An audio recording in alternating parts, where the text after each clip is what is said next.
Good evening to all of you. It's just a privilege to be part of this gathering here. And I should just say wow to the kind of speakers who have actually come forward and given the inspirational speeches and so on and so forth. So definitely heartwarming. Today it's more to do with what I have gone through in terms of where I am right now. That's what we are actually going to be speaking about. And then all about COEP. It's all about COEP. I mean, I'm just not able to speak because of the kind of honor I am experiencing by standing on this particular stage and giving a speech in the college where I've studied, and then coming back and giving a lecture on that is something which is unimaginable, absolutely over the moon right now. So my name is Damodar. 96 pass out, civil engineering. Studied 4 years plus another 10 years in Pune, and then gone overboard to experience more about what happens abroad, plus give it back into the country in terms of how we can learn from there and then bring it back into our country. It's a lot of things there which actually go in as well. So we actually spoke about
So the time it gets sorted out, we actually spoke about Bodhi. That's the theme of today's presentation, so on.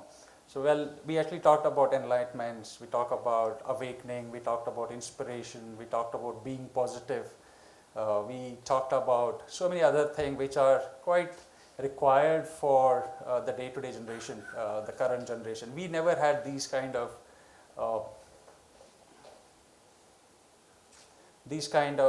thought processes being thrown at us when we were basically studying. So we didn't have that kind of a privilege where we had so many options which the current generation has.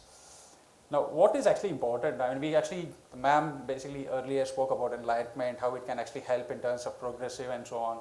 But what you actually take out of Bodhi is also about being inspired, being selfless, being sensitive about what you actually do. And then by virtue of that, you actually do an invent or a creativity out of it. So these are few factors of it which need to be taken into account when you are into the entrepreneurship. Now, the whole complex here where we are sitting is about entrepreneurship club and so on and so forth. But what an entrepreneur goes through and what he has to do is something which we all need to know about it. It's said in management saying that 50% of the entrepreneurship, the startups actually fail if they don't have the right process and procedures in place while they are basically inculcating the whole of it. Now, what happens here is entrepreneurship relates to success.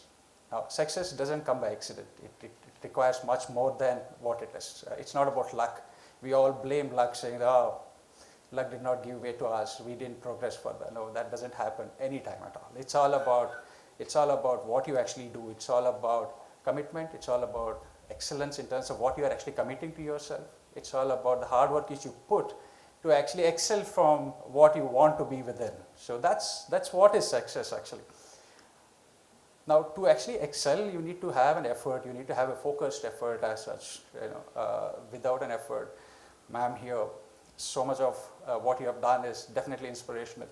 So that's the focused effort, what I basically look at it as well. So these are the things which are actually important.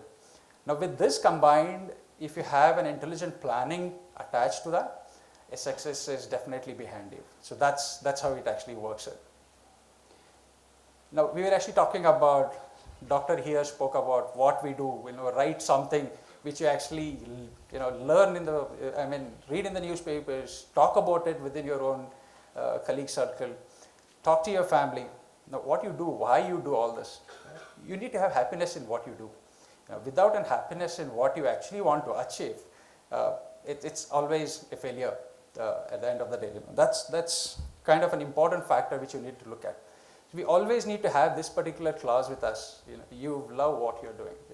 So then you can achieve what you basically intend to do. So this is what has been my way of doing the business, my way of getting into the entrepreneurship. That's where I could kind of achieve the success what I am basically at this particular stage.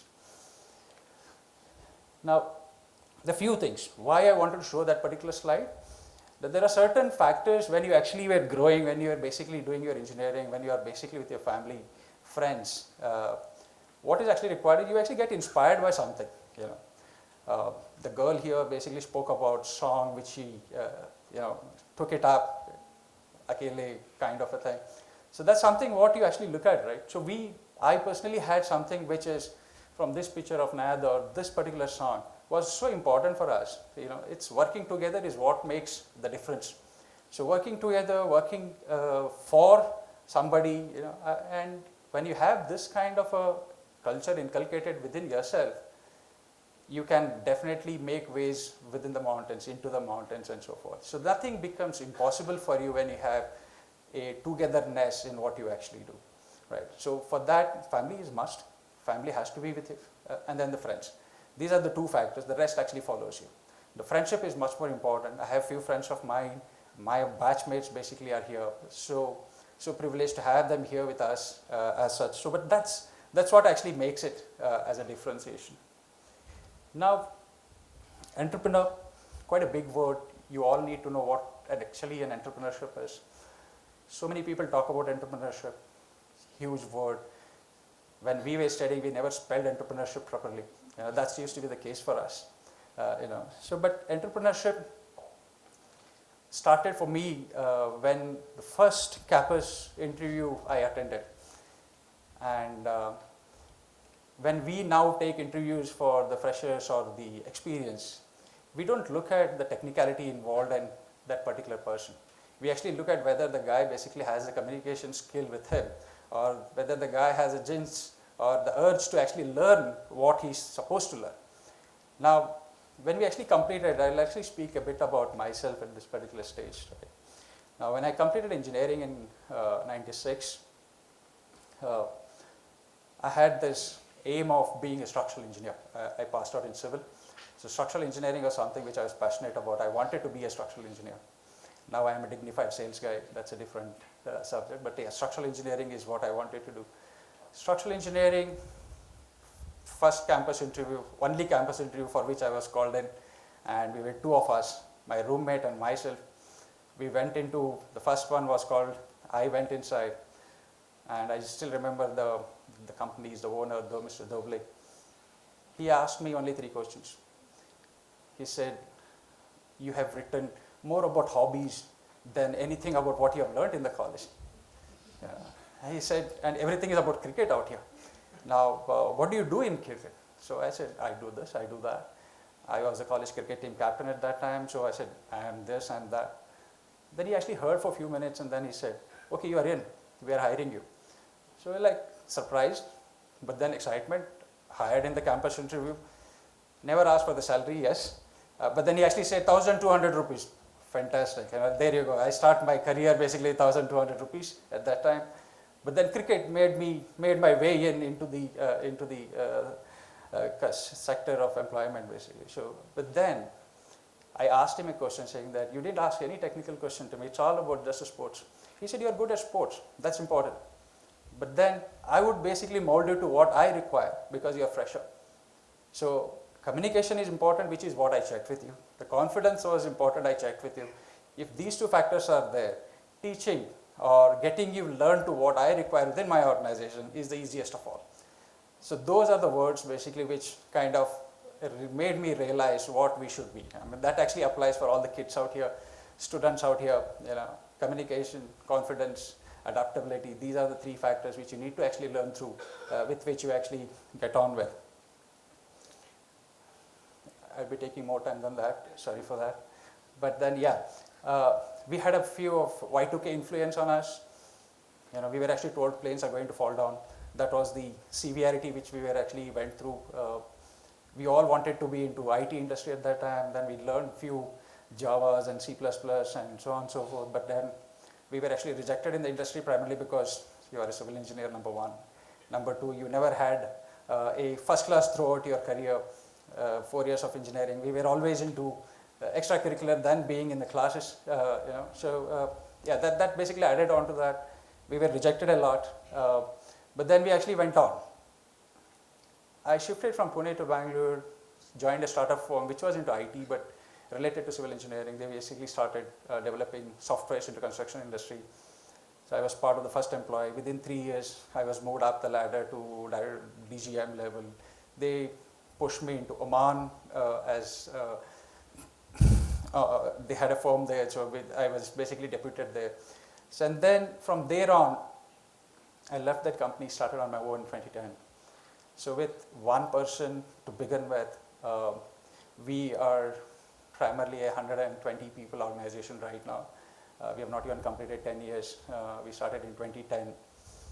We took over a company in 2012 which had a 35 years of legacy. We would have taken so much of time to prove ourselves, but this particular profile basically helped us. We adopted the complete liability of it, people, liability, everything, so that we wanted to move forward. So with that, I can call now a 10-year, not even a 10-year-old company, a 35-plus-year-old company, which is basically existing in the market. So these are few things which we have kind of done using this. Now, few regional offices, as you actually see on the board. But all this could be achieved not just because of one person. Now, a leader is as good as his team. A leader cannot be successful if he doesn't have the right people with him. You spoke about the right people. So right people are definitely a necessity for any organization to begin with, either it be educational, either it be private sector. So, so we went on to list out what all are necessary for the younger generation to look at as part of the leadership. So a good team, yes, you cannot just go in and say do this or you don't do this, but you need to have certain skill sets with you. Certain skill sets are absolutely necessary. So this generation need to know what are those skill sets which you need to actually come up with. I've just stipulated few of them. Technical doesn't come into the picture at all. These are the few factors which you need to have within yourself with which you can actually move forward. Communication is the first one, integrity is the second one. If you want to be a leader, you need to take accountability of what you are actually doing rather than just the credit. So you need to know, you need to take the most of the shares when it is in the bad time and less of the credit when you are basically in the good time. So that's the kind of accountability you need to actually look at. Influencing and positivity are much more important when you have an organization of 110 people. And 110 basically, you have gangism within that, you have a south team, you have a north team, you have an east team, they don't talk to each other, but a leader basically comes into the picture at that time. So you need to actually know how to influence people, how to be human, how to be resilient with respect to what needs to be done well. So these are few of the factors what you need to look at. So we wanted to actually get that done. Now within this 8 years of, 9.5 years of our organization as such, these are the things which we have achieved, and we are so proud of our organization plus the team. The team is much more important. The latest one was, I was nominated as one of the best CEOs in Oman, so that's primarily the jewel in the crown. That's something which is a milestone for individually for me as a person. But these are the credentials which we have acquired for the last 9.5 years. Now I have a legacy here in this particular college. My grandfather has studied here. He is 1931 pass out. From there on, I took over the baton. Finished 96 for myself, and then it's just been an honor to share my story with all of you. Thank you so much.